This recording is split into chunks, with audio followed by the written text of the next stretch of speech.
Hello everyone. Today we will continue our chapter. So read the given passage. कुछ events जो कि India से बाहर हो रहे थे वो भी एक रीज़न था कि जो मास नेशनलिज्म हो रहा था उसकी ग्रोथ का। मास नेशनलिज्म मीन्स पहले तो जो हमने प्रीवियस क्लास में पढ़ा था कि बिपिन चंद्र पाल थे, बाल गंगाधर तिलक थे, लाला लाजपत राय थे। इन लोगों ने कुछ रीजनल एरियाज़ में प्रोटेस्ट किया था, लेकिन धीरे धीरे वो पूरा नेशन यूनाइट होता गया और पूरे नेशन में ये प्रोटेस्ट करना स्टार्ट कर दिया था अगेंस्ट ब्रिटिश कॉलोनीज़, जो कॉलोनियल रूल चल रहा था उसके अगेंस्ट। तो वो एक ग्रोथ हो रही थी मास नेशनलिज्म में से एक लार्ज स्केल पर। उसके कुछ रीजंस थे, उसमें से एक रीज़न था फर्स्ट वर्ल्ड वॉर, जो कि स्टार्ट हुई थी 1914 में और ख़त्म हुई थी 1918 में। उस वर्ल्ड वॉर में ब्रिटेन का भी पार्टिसिपेशन था, क्योंकि ब्रिटेन जो थी वो इकोनॉमिकली पावरफुल कंट्री थी। उसकी जो कॉलोनीज़ थी वो बहुत ज़्यादा, उनका इकोनॉमिक इम्पैक्ट था सभी जगह, उसमें इंडिया भी इंक्लूडेड था। अब इंडिया का पार्टिसिपेशन नहीं था वॉर में, लेकिन ब्रिटेन का पार्टिसिपेशन था, और ब्रिटेन जो था वो इंडिया पर भी रूल कर रहे थे। तो उस वॉर में, अब ऑब्वियसली वॉर हो रही है तो उसमें मिलिट्री एक्सपेंडिचर भी खूब लगेगा, उनको हथियार तो चाहिए होंगे ना लड़ने के लिए। तो उन्होंने वो एक्सपेंडिचर बढ़ाने के लिए उन्होंने इंडियंस को फिर परेशान करना स्टार्ट किया। अब गवर्नमेंट ने ट्राई किया कि जो एक्सपेंडिचर उनका बढ़ रहा है, तो उन्होंने इंडियन सिटीजन्स को के ऊपर टैक्स और बढ़ा दिए। जो वो यहाँ से टैक्स कलेक्ट करते थे, जो वो रेवेन्यू कलेक्ट करते थे सभी तरह के, उसमें और उन्होंने इंक्रीमेंट कर दिया। जो इंडिविजुअल इनकम्स होती थी, बिजनेस प्रॉफिट्स होते थे, सभी पे उन्होंने टैक्स इंक्रीज़ कर दिए। वॉर ईयर्स के दौरान जो प्राइस थी कमोडिटीज़ की वो डबल हो गई, जिसकी वजह से जो कॉमन पीपल थे वो और ज़्यादा सफ़र करने लग गए। फिर एक तो ये किया उन्होंने कि टैक्स बढ़ा दिया। फिर जो विलेजर्स होते थे, जो विलेज के लोग होते थे, उन्हें वो फोर्सफुली लड़ने के लिए भेज रहे थे एज अ सोल्जर। मीन्स वो सोल्जर्स भी इंडिया से ही सप्लाई कर रहे थे। उन्होंने सोचा कि इंडियंस लोग ही मरेंगे, उन्हें क्या करना है, तो उन्होंने विलेजेस से फोर्सफुली सोल्जर सप्लाई करे। ये जो फोर्स उन्होंने किया सोल्जर्स को रूरल एरियाज़ में, इससे लोगों के दिलों में, विलेजर्स को में और ज़्यादा गुस्सा और ज़्यादा नफ़रत बढ़ गई थी। जिन सोल्जर्स को उन्होंने अब्रॉड भेजा फाइट करने के लिए एज अ ब्रिटिश आर्मी, उसकी वजह से एक्सप्लॉयटेशन हुआ एशियंस का, अफ्रीकन्स का कॉलोनियल पावर के थ्रू। वो लोग they came back home with the desire to oppose colonial rule in India. वो लोग घर इसी इच्छा से आए कि उन्हें अब कॉलोनियल रूल के खिलाफ आवाज़ उठानी है, उन्हें अपोज करना है। फर्स्ट वर्ल्ड वॉर के बाद जो बिजनेस ग्रुप्स थे इंडिया के, वो फ्लरिश हो गए as it created a big demand for industrial goods. अब डिमांड्स भी बढ़ गई इंडस्ट्रियल गुड्स की, जैसे कि जूट बैग से, क्लॉथ है, रेल से, और इसकी वजह से जो ब्रिटेन में इंपोर्ट हो रही थी सारी चीज़ें, वो उसका डिक्लाइन हुआ। जो बिजनेस ग्रुप्स थे bagged big orders in both domestic and international market, leading to their expansion. Later in 1920, some of the business groups started supporting the Congress actively. अब फर्स्ट वर्ल्ड वॉर का एक फ़ायदा भी हुआ था इंडियंस को कि ब्रिटेन जो था वो तो वॉर में बिजी था, तो जो मार्केट रेट्स थे इंडियन लोगों को, उन्हें फ़ायदा हुआ कि उनका बिजनेस अच्छा चला उस समय, क्योंकि सारा जितना भी गुड सप्लाई हो रहा था वो इंडिया से हो रहा था। तो कुछ बिजनेस ग्रुप्स ने इंडिया में पैसे भी अच्छे कमाए। एक और इंटरनेशनल इवेंट हुआ था उस समय जिसको इंडियन नेशनलिस्ट ने इंस्पायर किया, वो था रशियन रिवॉल्यूशन 1917 में। The news about peasants and workers uprising against the oppressors and popularity of ideas of socialism motivated Indians to carry out mass struggles. Russian revolution में जो पीजेंट्स और workers थे, उन लोगों ने आवाज़ उठाई थी ऑपरेसर्स के अगेंस्ट। तो इंडियन नेशनलिस्ट जो थे उन्हें मोटिवेशन मिला कि जब वो लोग कर सकते तो हम क्यों नहीं कर सकते हैं। तो वो लोग काफ़ी मोटिवेट हुए कि हमें भी स्ट्रगल करना चाहिए। This influences gradually transformed the character of Indian struggle against British operation, turning into a mass movement with large number of peasants, tribals, students and women participants. Russian revolution से motivate होकर Indian जो citizens थे उसमें सभी लोगों ने एक mass movement start किया, जिसमें पीजेंट्स भी थे, ट्राइबल्स भी थे, स्टूडेंट्स भी थे और विमेन भी थे। सो जो ग्रोथ ऑफ मास नेशनलिज्म सत्याग्रह, जब फर्स्ट वर्ल्ड वॉर हुआ और रशियन रिवॉल्यूशन 1917, इन दोनों चीज़ों को लेकर ये दोनों एक सिग्निफिकेंट रीज़न हैं कि कैसे मास नेशनलिज्म का ग्रोथ हुआ। और ये एक रीज़न भी था कि उस समय इमरजेंस हुआ मोहनदास करमचंद गांधी का, जो कि एक पॉपुलर लीडर थे मासेस के। वो पॉपुलर लीडर क्यों थे? क्योंकि लीडर की क्वालिटी भी होती है कि उसकी कॉन्टेक्ट्स अच्छे होने चाहिए। तो उनके ऑल ओवर इंडिया में कॉन्टेक्ट्स बहुत अच्छे थे, ऑल ओवर कंट्री में थे। क्यों? क्योंकि वो साउथ अफ्रीका से आए थे, वो वहाँ पर लॉ की प्रैक्टिस कर रहे थे। वो इंडिया में रिटर्न हुए थे 1915 में। उस टाइम पर इंडियंस ऑलरेडी सफ़र कर रहे थे हार्डशिप्स को, क्योंकि उस समय फर्स्ट वर्ल्ड वॉर का ब्रेक हुआ था। Gandhi's encounter with racial discrimination in south Africa. अब गांधी जी जो थे वो ऑलरेडी रेशियल डिस्क्रिमिनेशन फेस करके आए थे साउथ अफ्रीका में। साउथ अफ्रीका में जो अफ्रीकन्स होते हैं वो तो बिल्कुल ब्लैक कलर के होते हैं, तो उन्हें एज अ ब्लैक कहा जाता था। और जो ब्रिटिशर्स या जो ब्रिटेन के या अदर कंट्रीज़ के होते थे वो एकदम वाइट होते थे, तो वो एज अ उन्हें वाइट कहा जाता था। लेकिन इंडियंस जो होते ना तो वो ब्लैक होते थे ना वाइट होते थे, तो उन्हें कलर्ड कहा जाता था और उनके साथ कुछ डिस्क्रिमिनेशन भी होता था। तो वो गांधी जी ऑलरेडी वहाँ से फेस करके आए थे। उन्होंने वहाँ पर भी इसके खिलाफ आवाज़ उठाई रेशियल डिस्क्रिमिनेशन के थ्रू कि स्किन कलर से आप किसी को भी जज नहीं कर सकते हो।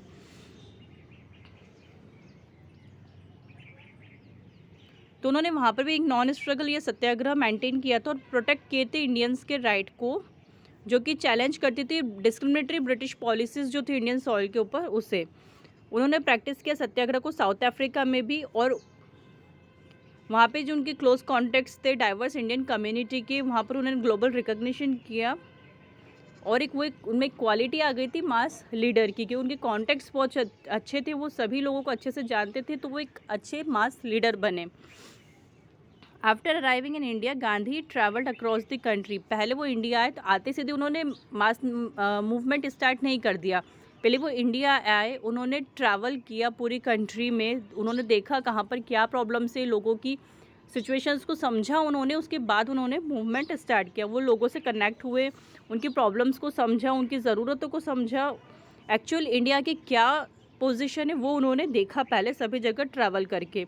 1970 में गांधी इंस्पायर हुए चंपारण सत्याग्रह से, जहाँ पर जो पीजेंट्स थे चंपारण डिस्ट्रिक्ट ऑफ बिहार, वहाँ पर वो लोग ऑर्गेनाइज कर रहे थे, नॉन वायलेंट प्रोटेस्ट कर रहे थे, हंगर स्ट्राइक्स कर रहे थे against forced cultivation of indigo and succeeded in putting an end to the oppressive system.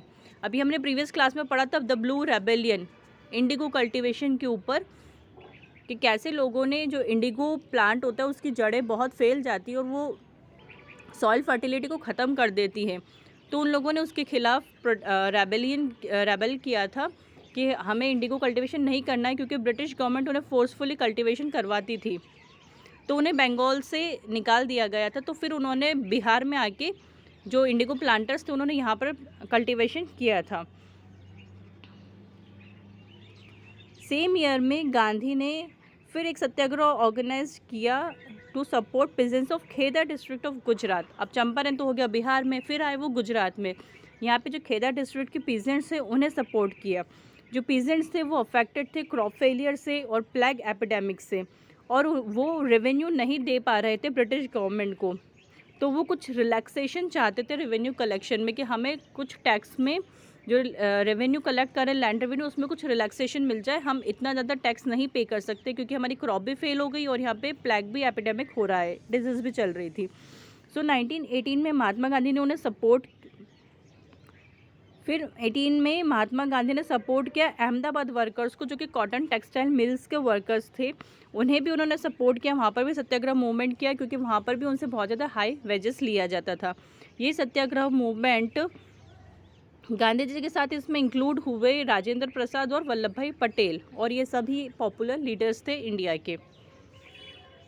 फिर आया रोलेट सत्याग्रह 1919 में। 1919 में जो लेजिस्लेटिव काउंसिल थे ब्रिटिश के, उन्होंने एक लॉ पास किया कि वो गवर्नमेंट को अलाउ करे कि वो किसी भी इंडियन को कभी भी अरेस्ट कर सकते हैं, और विदाउट एनी रीज़न पॉलिटिकल जो लीडर्स होते थे उन्हें वो लोग अरेस्ट कर सकते हैं, और उन्हें विदाउट ट्रायल जेल में 2 साल तक रख सकते हैं।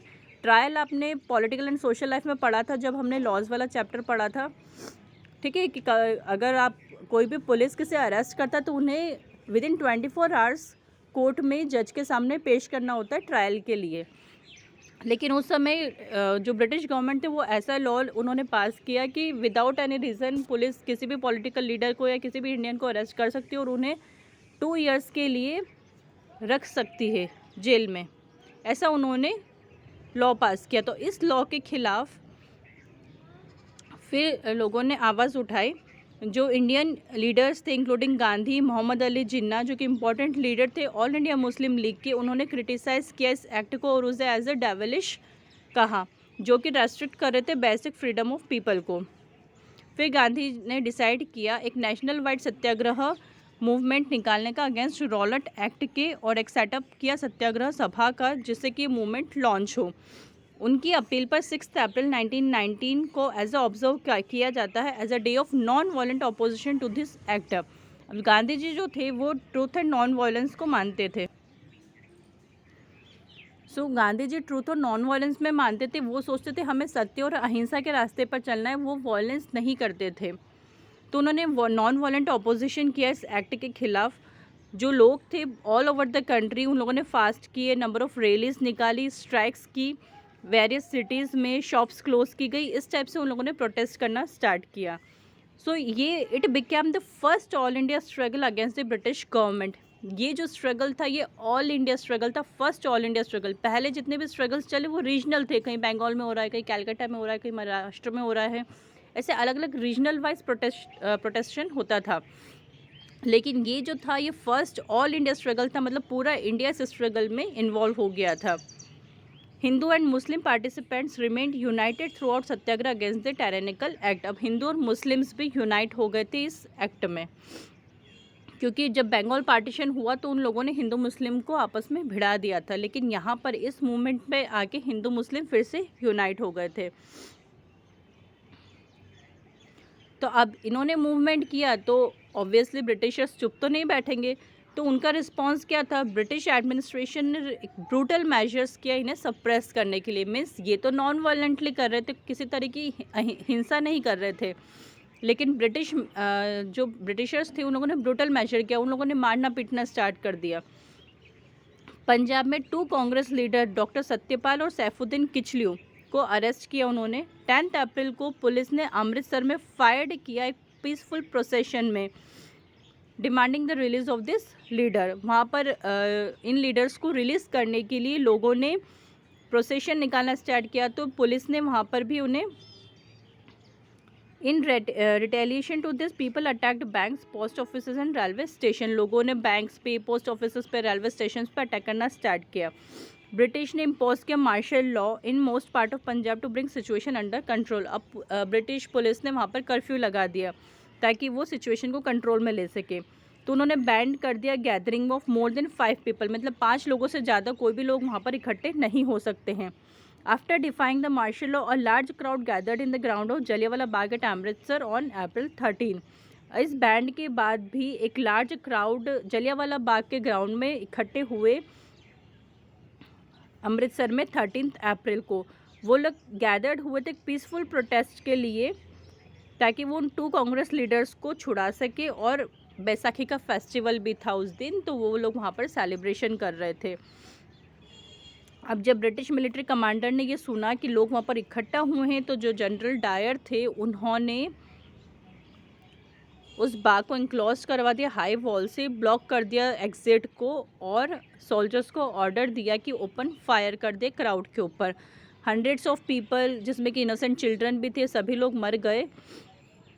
इस न्यूज़ को to avoid the news of massacre from leaking out, curfew was impose in the town because of which injured could not get medical treatment. बाद में इस न्यूज़ को, जो ये मैसेकर की न्यूज़ थी, इसे लीक ना हो, इसे अवॉइड कर दिया उन्होंने न्यूज़ में कि इसे लीक ना किया जाए। कर्फ्यू को उन्होंने और इम्पोज किया टाउन में ताकि जो इंजर्ड लोग हैं उन्हें मेडिकल ट्रीटमेंट ना मिल सके। So people of India was outraged over the tragedy. Rabindranath Tagore showed solidarity with the pain and anger of country by giving up his knighthood awarded by the British Crown. अब लोगों के मन में और बहुत ज़्यादा नफरत पैदा हुई थी, बहुत ज़्यादा गुस्सा थे रविन्द्रनाथ टैगोर जो थे उन्हें इंग्लिश लिटरेचर के लिए गवर्नमेंट की तरफ से, ब्रिटिश गवर्नमेंट की तरफ से क्राउन मतलब एक टाइटल दिया गया था नाइटहुड का, वो भी उन्होंने अपना पेन दिखाने के लिए उन्हें वो टाइटल वापस कर दिया कि हमें नहीं चाहिए ऐसा टाइटल। देन आया खिलाफत एंड नॉन कॉपरेशन मूवमेंट। जो खिलाफत मूवमेंट था उसका ओरिजिन हुआ था जब टर्की हार गई थी फर्स्ट वर्ल्ड वॉर में। जो विनिंग कंट्रीज थी उन्होंने डिसाइड किया कि जो वास्ट एम्पायर है टर्की का उसे पार्टीशन कर दिया जाए उसका, और जो मोस्ट पावर है एम्परर की वो ले ली जाए, जो कि उनके लिए एक स्पिरिचुअल हेड होता था इस्लामिक वर्ल्ड जिसे वो खलीफा कहते थे। इंडियन मुस्लिम्स चाहते थे कि जो एक खलीफा है उन्हें ही अलाउ किया जाए, उन्हें कंटिन्यू रखा जाए। कहाँ पर जो मुस्लिम के सैक्रेड प्लेसेस होती है जहाँ पर वो लोग अपनी पूजा करते हैं, वहाँ पर वो चाहते थे कि वो जो उनके स्पिरिचुअल हेड है वो वहाँ पर रहें, जैसा कि प्री पार्टीशन हुआ था उससे पहले टर्किश एम्पायर में। To defend khalifa's religious power Indian Muslim started. तो खलीफा के रिलीजियस पावर को डिफेंड करने के लिए इंडियन मुस्लिम ने एगिटेशन स्टार्ट किया 1919 में, जो कि एज अ पॉपुलर हुआ खिलाफत मूवमेंट के नाम से। इसे लेड किया था अबुल कलाम आज़ाद और अली ब्रदर्स ने, शौकत अली एंड मोहम्मद अली। अली ब्रदर्स गांधी जी से मिले, उन्होंने अपनी डिज़ायर एक्सप्रेस की उनके सामने कि उन्हें एक नॉन कॉपरेशन मूवमेंट इशू करना है जिसमें हिंदू एंड मुस्लिम दोनों जॉइंट हो। गांधी ने उन्हें सपोर्ट किया खिलाफत मूवमेंट में, क्योंकि उन्हें दिखा कि एक अपॉर्चुनिटी है यूनिफाइड नेशनल मूवमेंट के लिए जिसमें हिंदू और मुस्लिम एक हो सकते हैं, तो उन्होंने उन्हें सपोर्ट किया। 1920 में कैलकाटा सेशन हुआ था आईएनसी का, वहाँ पर उन्होंने कांग्रेस लीडर से अर्ज किया कि उन्हें एक नॉन कॉपरेशन मूवमेंट स्टार्ट करना है in support of Khilafat movement for Swaraj and to protest against the Jallianwala Bagh massacre. अब यहाँ पर सब चीज़ें इंक्लूड हो गई, तो उनका खिलाफत मूवमेंट भी आ गया, उनका स्वराज वाला मूवमेंट भी आ गया, एंड जो जलियांवाला बाग मैसेकर है उसका भी उन्हें रिबेल लेना था। 1920 में गांधी और अली ब्रदर्स ने टूर किया कंट्री का, स्पीचेस दी लोगों के बीच में जाकर, उन्हें बताया कि हमें ऐसा मूवमेंट करना है। Between 1921 and 22 non cooperation movement फैल गया था सभी तरफ पूरी कंट्री में। लोगों ने सरेंडर किए अपने अपने टाइटल्स जो कि गवर्नमेंट की तरफ से उन्हें अवार्ड दिए गए थे, वो उन्होंने सरेंडर कर दिए कि हमें आपके ऐसे टाइटल्स नहीं चाहिए। ब्रिटिश आर्मी को उन्होंने बॉयकॉट किया, पुलिस को, सिविल सर्विसेज को, कोर्ट्स को, जो गवर्नमेंट कंट्रोल्ड स्कूल्स कॉलेजेस थे सभी को उन्होंने बायकॉट कर दिया। जो सेवरल नोटेड लॉयर्स थे जैसे कि Motilal Nehru, CR Das, C Rajagopalachari and Asaf Ali, उन्होंने भी अपनी प्रैक्टिसेस गैव अप कर दी। लोगों ने बायकॉट किए फॉरेन गुड्स को और पब्लिक बॉनफायर्स लिट किए, उन्होंने फॉरेन क्लॉथ्स जितने भी होते थे सब जला दिए। सो एक नोटेबल डिक्लाइन हुआ था फॉरेन क्लॉथ के इंपोर्ट का बिटवीन 1920 में 22 में, क्योंकि फॉरेन क्लॉथ्स इंपोर्ट ही नहीं आ रहे थे।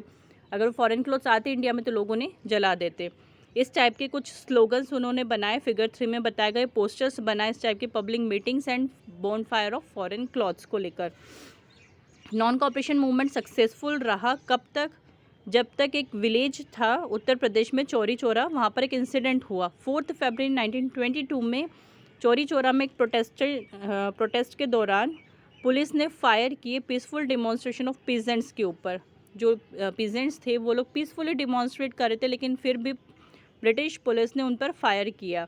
जो क्राउड थी पीजेंट्स की got infuriated and burn down the police. अब वो लोगों में भी गुस्सा आ गया तो उन लोगों ने भी पुलिस स्टेशन जला दिए। 22 पुलिसमैन उसमें मर गए। जब गांधी जी ने ये देखा कि ये तो वॉयलेंट मूवमेंट हो रहे हैं, वो बहुत अपसेट हुए और उन्होंने इमीडिएटली इस मूवमेंट को बंद कर दिया। क्यों? क्योंकि वो तो नॉन वायलेंस में विश्वास रखते थे। उन्होंने देखा कितनी हिंसा हो रही तो उन्होंने इस मूवमेंट को बंद कर दिया। इस तरह नॉन कॉपरेशन मूवमेंट बंद हो गया। फिर मुस्लिम्स कैरिड ऑन विद खिलाफत मूवमेंट, लेकिन मुस्लिम ने अपना खिलाफत मूवमेंट कैरी ऑन रख रखा था। 1924 में न्यू रूलर आए टर्की के केमाल अतातुर्क, उन्होंने एबॉलिश किया खिलाफत मूवमेंट को और एग्जाइल्ड किया खलीफा को as Mohammed 6। As a result Khilafat movement भी इंडिया में ख़त्म हो गया। Forms of non cooperation movement initiated by people. जब गांधी ने कॉल ऑफ किया नॉन कॉपरेशन मूवमेंट को, ब्रिटिश अथॉरिटी से उन्होंने अपील की large section of Indians they started their own movement to address the grievances they face with their immediate environment. उन्होंने अपना खुद का मूवमेंट स्टार्ट किया ताकि वो बता सके कि लोगों को क्या क्या चीज़ें फेस करनी पड़ रही है। जो नेचर था उनका मूवमेंट का वो डिफ़र कर रहा था डिफरेंट क्लासेस और डिफरेंट ग्रुप्स में। कुछ लोग गांधी जी के साथ थे, कुछ लोग गांधी जी के खिलाफ थे। कुछ लोगों ने जो नॉन वायलेंट रेजिस्टेंस था, जो कि गांधी जी कहते थे कि नॉन वायलेंटली हमें मूवमेंट करना है, तो कुछ लोगों ने उसे माना, लेकिन कुछ लोगों ने दूसरी मेथड्स अपनाई। तो हम देखते क्या क्या हुआ। खेदा डिस्ट्रिक्ट जो था गुजरात के, वहाँ पर पाटीदार पीजेंट्स जो थे उन्होंने नॉन वायलेंट कैंपेन्स लगाए प्रोटेस्ट करने के। जो हाई लैंड रेवेन्यू फिक्स कर रखा था ब्रिटिश ने, उसके खिलाफ उन्होंने नॉन वायलेंटली प्रोटेस्ट किया। कोस्टल आंध्रा और इंटीरियर तमिलनाडु में लोगों ने प्रोटेस्ट किया आउटसाइड लिकर शॉप्स। जो लिकर शॉप्स होती तो उसके बाहर उन्होंने प्रोटेस्ट किया ताकि वो लोगों को अंदर आने से प्रोटेक्ट कर सके। ट्राइबल्स और पुअर पीजेंट्स जो थे गुंटूर डिस्ट्रिक्ट इन आंध्र प्रदेश में, उन्होंने फॉरेस्ट सत्याग्रह किए ताकि वो फॉरेस्ट लॉज जो थे ब्रिटिशर्स की उन्हें अपोज कर सके। ब्रिटिश ऑफिसर्स ने फॉरेस्ट ड्वेलर्स जो थे उन्हें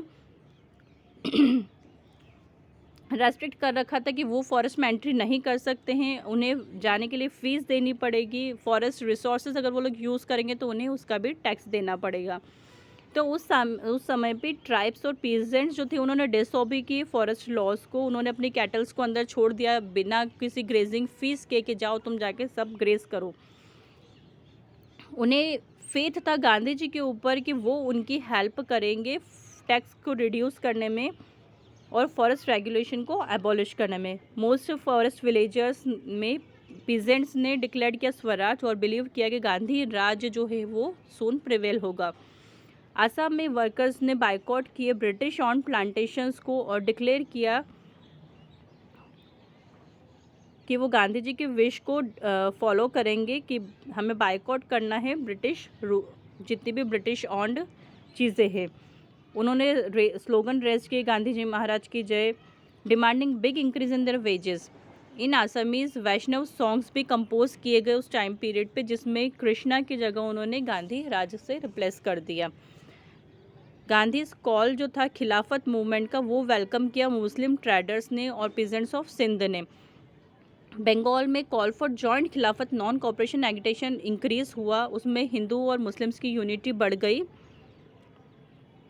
जिससे कि नेशनल मूवमेंट को और ज़्यादा ताकत मिली। Thus we can say that sometimes people thought of Gandhi as their savior who could relieve them of their misery and poverty। तो कुछ टाइम पर ऐसा हुआ कि लोगों को गांधी जी के ऊपर बहुत ज़्यादा विश्वास था। उन्हें पता था कि Gandhi ji as a saviour, मतलब उन्हें सेव करेंगे, उनकी माइजरी से, उनकी पॉवर्टी से उन्हें बचाएंगे। पीजेंट्स भी बिलीव करते थे कि he would save them from operation of ज़मींदार। जो ज़मींदार उन्हें ऑपरेस्ट कर रहे हैं उनसे गांधी जी हमें बचाएंगे। एग्रीकल्चरल लेबरर्स भी बिलीव करते थे कि उन्हें भी लैंड मिलेगी। Reporting the charisma of Gandhi's name even in remotest village, a CID report on the kisan movement of 1921 in Allahabad district says no one seems to know quite who or what he is, but it is an accepted fact that what he says is so and what he orders must be done। मिस गांधी जी के ऊपर इतना विश्वास हो गया था लोगों को कि उनकी सब बात मानने को सब लोग रेडी थे। उन्हें एज अ महात्मा, साधु, पंडित, ब्राह्मण, इलाहाबाद में उन्हें देवता कहा जाता था। There were times when people gave credit to Gandhi for their own accomplishment. For example, the peasants of Pratapgarh in United Provinces organized a powerful movement against illegal practice of forcing tenants to leave their rented lands and succeeded in getting it banned. However, they felt that it was Gandhi who had got their demand fulfilled. So important events of 1922 to 29, कौन सी important events हुए इस time period में? बहुत सारे important developments हुए INCs में। After Gandhi called off non cooperation movement, जब गांधी जी ने नॉन कॉपरेशन मूवमेंट को बंद कर दिया उसके बाद बहुत सारे इंपॉर्टेंट डेवलपमेंट्स हुए फरवरी 1922 में। Many Congress workers as a social worker बने रूरल एरियाज़ में, उन्होंने एफर्ट्स लगाए। मिड 1920s में पैड ऑफ किए उन्होंने, पार्टी को मैनेज किया, ह्यूज सपोर्ट से वो लोग मासेस लेकर आए। गांधी का जो नेक्स्ट कैंपेन था ब्रिटिशर्स के अगेंस्ट 1930 में, उन्हें सपोर्ट किया। कुछ लीडर्स थे जैसे कि चित्तरंजन दास, मोतीलाल नेहरू, उन्होंने पार्टी को एडवोकेट किया। उन्होंने फोकस किया contesting and winning more seats in the forthcoming election in legislative council as this would help them to influence government policies. उन लोगों ने ट्राई किया कि ज़्यादा से ज़्यादा सीट्स इंडियंस को मिले इलेक्शन में लेजिस्लेटिव काउंसिल के, जिससे कि वो गवर्नमेंट पॉलिसीज़ को इन्फ्लुएंस कर सके। 2 अदर इम्पॉर्टेंट पॉलिटिकल ऑर्गेनाइजेशंस भी बनी उस टाइम पीरियड पे। एक थी राष्ट्रीय स्वयं सेवक संघ RSS और कम्युनिस्ट पार्टी ऑफ इंडिया। 1927 में ब्रिटिश गवर्नमेंट इंग्लैंड में अपॉइंट किया उन्होंने कमीशन, जिसमें 7 ब्रिटिश पार्लियामेंट्रीज को उन्होंने बनाया ताकि वो डिस्कस कर सके कॉन्स्टिट्यूशनल रिफॉर्म्स क्या क्या लेके आने उन्हें इंडिया में, कौन कौन से चेंजेस लाने कॉन्स्टिट्यूशनली। उसके लिए उन्होंने 7 ब्रिटिश पार्लियामेंट्रीज को अपॉइंट किया। उसे उन्होंने नाम दिया साइमन कमीशन। क्योंकि उसे जो हेड कर रहे थे उनका नाम था लॉर्ड साइमन। अब ये जो कंपोजिशन हुआ था कमीशन का, इसे भी इंडियंस ने क्रिटिसाइज़ किया क्योंकि इसमें एक भी इंडियन रिप्रेजेंटेटिव नहीं था। जितने भी पार्लियामेंट्रीज थे सब ब्रिटिशर्स के ही थे, उसमें उन्होंने इंडियंस को इंक्लूड नहीं किया, तो उसे भी उन लोगों ने क्रिटिसाइज़ किया। जितने भी पॉलिटिकल ग्रुप्स थे इंडिया के, उन्होंने डिसाइड किया कि हमें इन्हें बॉयकॉट करना है। On it's arrival in India in 1928 Simon commission was greeted with slogans. जब वो इंडिया आए 1928 में साइमन, तो लोगों ने फिर स्लोगन बनाए साइमन गो बैक, और उन्होंने डेमोन्स्ट्रेट किए ब्लैक फ्लैग्स के थ्रू। प्रोसेशंस हेल्ड किए ऑल ओवर इंडिया में टू प्रोटेस्ट अगेंस्ट इट। इसको प्रोटेस्ट करने के लिए लोगों ने प्रोसेशंस निकाले। One such procession which was being led by nationalist leader Lala Lajpat Rai was lathi charge with order of British police officer. ऐसा ही एक प्रोसेशन निकाला जा रहा था जिसे लीड कर रहे थे लाला लाजपत राय। वहाँ पर ब्रिटिश पुलिस ऑफिसर ने लाठीचार्ज किया सॉन्डर्स में। लाला लाजपत राय को सीवियर हेड इंजरीज आई और उनकी डेथ हो गई नवंबर 1928 में। उनकी डेथ से जो मेंबर्स थे हिंदुस्तान सोशलिस्ट रिपब्लिकन एसोसिएशन के, वो बहुत ज़्यादा गुस्से में आ गए। HSRA को फाउंड किया था रिवॉल्यूशनरी नेशनलिस्ट भगत सिंह ने और उनके कॉमरेड्स ने। कॉमरेड्स मीन्स जो कि फेलो मेंबर्स होते हैं किसी भी ऑर्गेनाइजेशन के। उन्होंने फाइट किया इसके अगेंस्ट, कॉलोनियल रूल के अगेंस्ट। मीन्स ये HSRA जो है ये किसने बनाई थी पार्टी? भगत सिंह ने, जो कि एक रिवॉल्यूशनरी नेशनलिस्ट थे। HSRA को का एम था कि हमें रिवॉल्यूशन लेके आना है वर्कर्स के लिए, पीजेंट्स के लिए, जो कि रिच क्लासेस उन्हें एक्सप्लॉइट करती है, उसके खिलाफ उन्हें डिफीट करना है। रिवॉल्यूशनरी नेशनलिस्ट नॉन वायलेंट में बिलीव नहीं करते थे जैसा कि गांधी जी सोचते थे। 8 अप्रैल 1929 में भगत सिंह और उनके कॉमरेड BK दत्त ने बॉम्ब्स थ्रू करे सेंट्रल लेजिस्लेटिव असेंबली दिल्ली में, जब 2 बिल पास किए गए थे उसके अनफेवरेबल में। उन्होंने कुछ कॉपीज़ लिफलेट की भी थ्रू करी असेंबली में, जिस पे उन्होंने एक्सप्लेन किए थे उनके एम कि वो लोगों को मारना नहीं चाहते हैं, वो सिर्फ अपनी बात सुनाना चाहते हैं, जो कि ब्रिटिश गवर्नमेंट नहीं सुन रही है। भगत सिंह और BK दत्त को फिर अरेस्ट किया गया, उन्हें ट्रायल कोर्ट के लिए भेजा गया। लीफलेट्स को साइंड ऑफ किए गए स्लोगन से कि इंकलाब जिंदाबाद, मीन्स ये जो हमारा रिवॉल्यूशन है ये हमेशा जिंदा रहेगा।